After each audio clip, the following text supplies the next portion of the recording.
Hello everyone and welcome back to my channel. Today I'll be flying the Kawasaki Ki-61-I Otsu. The Ki-61-I Otsu was a Japanese fighter during World War II. It was notable for being the only mass-produced Japanese fighter powered by a liquid-cooled inline V engine, specifically the HA-40 Army Type II engine, which was based on the German Daimler-Benz DB601 engine. The Ki-61-I Otsu variant was an early version of the Ki-61 series, which entered service in 1943. It was characterized by its distinctive streamlined fuselage and had an armament of four 12.7mm machine guns. The aircraft encountered various teething problems, including engine reliability issues and structural weaknesses. However, these were gradually addressed through modifications and improvements. The Ki-61 proved to be a capable aircraft in combat, particularly against Allied bombers due to its speed and armament. The Ki-61 proved to be a capable aircraft in combat and held its own against many Allied aircraft during World War II. Despite its effectiveness, production challenges, resource shortages, and Allied bombing raids on Japan factories limited its overall numbers. Overall, the Ki-61-I Otsu played a significant role as one of Japan's main fighter aircraft during the later years of World War II. That's all for the history lesson. I hope you enjoy the combat.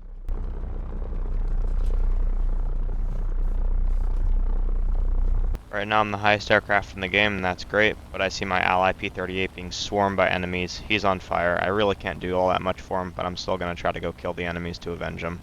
I do see this enemy FW-190. I have to make sure that I do not get below him. If I do, he's just going to boom and zoom me, and I'll be dead. I'm going to try to boom and zoom him now because I know that he's going to be a very dangerous aircraft in the late game. He's lower and also turned towards me. That's another reason why I'm going to boom and zoom him. As I'm in the dive, I'm always looking around me, being aware of all my surroundings. I know that he definitely sees me. I'm in a great spot. As I start coming closer and closer, he starts to dive, literally the one thing that I didn't want him to do. I'm not going to follow him down because I don't want to overspeed and or over-G. As I'm climbing back up, I'm always looking around me, being aware of my surroundings. Right now I'm just trying to follow him wherever he goes. I realize that he starts climbing up towards me, so I climb. He starts to dive, so I dive on him. Now I've dove a little bit, and once again I'm going to pull up just so I don't overspeed. I see that he starts going away. I'm going to start going for these two enemies below me. I still have to keep in mind that he's probably just climbing up to hopefully catch me off guard. As I'm diving down, I don't even think this LA-5 knows I'm here. I hit him there and kill him. And then immediately after the kill, I climb back up to altitude, always being aware of all my surroundings. Now that I've taken him out, I'm going to do the same thing with the BF-109 and try to boom and zoom him. I do see the FW-190 coming in off my right wing above me. I still make the decision to go for the BF-109. I'm mainly doing this just to try to bait the FW-190 down towards me. I thought the BF-109 couldn't pull up, so I broke off of him to focus on the FW-190. The bait definitely worked, and he is coming down towards me. I'm going to jink out of the way now. A jink is an evasive maneuver. As he overshoots, I'm going to turn around to try to hopefully get a lucky shot off on him. I do see the enemy BF-109 below me. He is low and slow, so I'm not going to worry about him at the moment. As the FW-190 climbs, I hit him here and give him a major oil leak. That's great for me because if he doesn't head back to his airfield, then his engine's going to quit if he loses all of his oil. But now I have a problem. He's going to dive back down to below me. I'm definitely not going to follow him up. I see this BF-109 below me. I'm going to try to kill him here.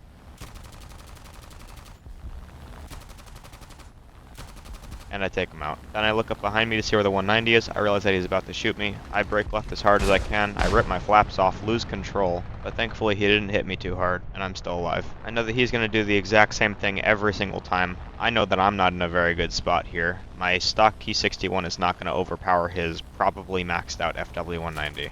I know that if I wait long enough, his engine will quit because of his major oil leak, but I don't think he's going to want to wait that long to kill me. I'm just trying to dive away as fast as I possibly can because I'm already kind of slow and I already don't have a lot of energy. I can do nothing else but just try to maneuver out of the way. I brake left as hard as I can to hopefully get out of his line of sight. He does hit me, but it's not that critical. I do lose control though. If you don't want to lose control, all you have to do is push your nose down, but I really can't because if I do, he's just going to kill me. I call my one singular teammate for help because he's been at his airfield for probably about 5 minutes now doing nothing. I'm not entirely sure what's going on. I dive away and turn towards my teammate as quickly as I possibly can. I look behind me and above me. I realize that the FW-190 is gaining on me fairly quickly. The P-63 is coming in towards me. I'm just hoping that I can hopefully get to the P-63 before the FW-190 can kill me. I realize that my ally is not going to get to me in time. The AFW-90 is getting fairly close to me. I know I have to jink out of the way. I pull as hard as I can, but I pull entirely too hard, and I go into what's called an accelerated stall / spin. I know that I'm too low to recover, so I just accept my fate. If you do ever get into that situation where you're in a spin, but you are able to recover, you have to kill your power, which is close the throttle, power to idle. Keep your ailerons neutral, so that means don't touch the ailerons unless you want to make it worse. And use your opposite rudder. So whichever way you're spinning, use the opposite rudder to that. So if you're spinning to the left, use right rudder. And then hopefully if the spin's not too bad, you'll recover. And just make sure that you're at a sufficient enough airspeed to pull back up. You don't want to stall again. Other than that, thankfully we win the game. Thank you everybody for watching, and I hope you enjoyed my video. If anybody has any suggestions on what aircraft they want me to fly next, please leave it in the comment section down below, and I'd be happy to fly that aircraft.